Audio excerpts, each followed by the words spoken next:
We are going along the path that allows human beings to enter into conditions of natural clairvoyance, of natural clairvoyant powers.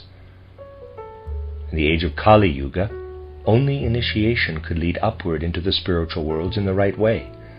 Naturally, initiation leads up to high stages, into which human beings will be able to ascend only in the distant future. But the first traces of a renewed clairvoyance, which will appear as a natural human faculty, will become manifest relatively soon, as we pass into the renewal of the age of Abraham.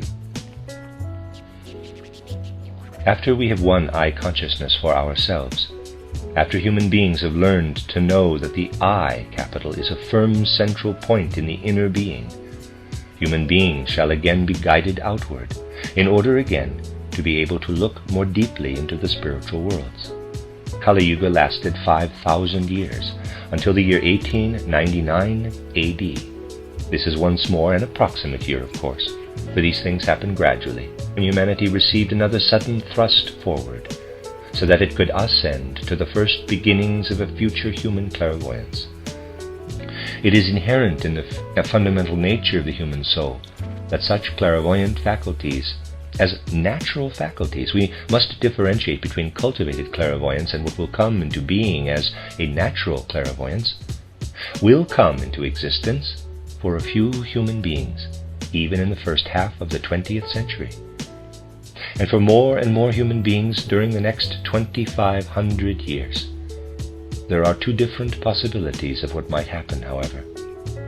One is that during the coming decades, materialism will triumph, and humanity will sink into a materialistic swamp.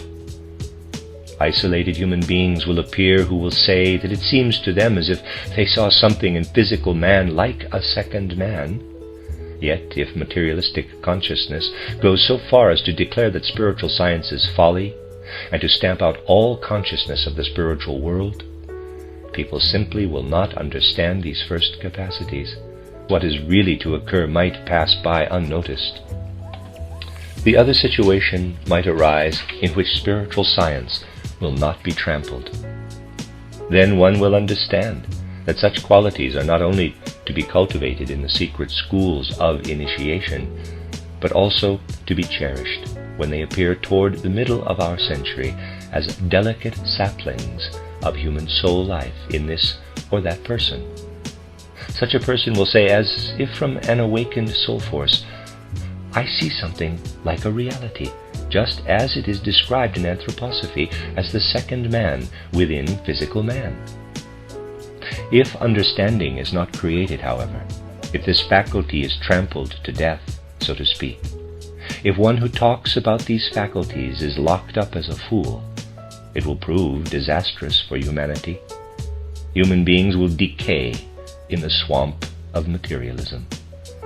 All of this will depend upon whether an understanding is awakened for spiritual science, or whether the materialistic counter-current succeeds, whether Ahriman succeeds in repelling what spiritual science does with good purpose. Then, to be sure, those people who are mired and choking in this materialistic swamp may say jeeringly, yes, indeed, those were fine prophets who said human beings would see a second man beside the physical man.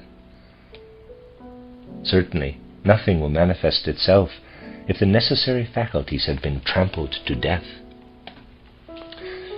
If these faculties do not become apparent in the middle of the 20th century, however, it will be no proof that the human being is not so endowed, but will only prove that human beings have crushed underfoot the budding young shoots. What has been described today is there and can develop if only humanity wills it.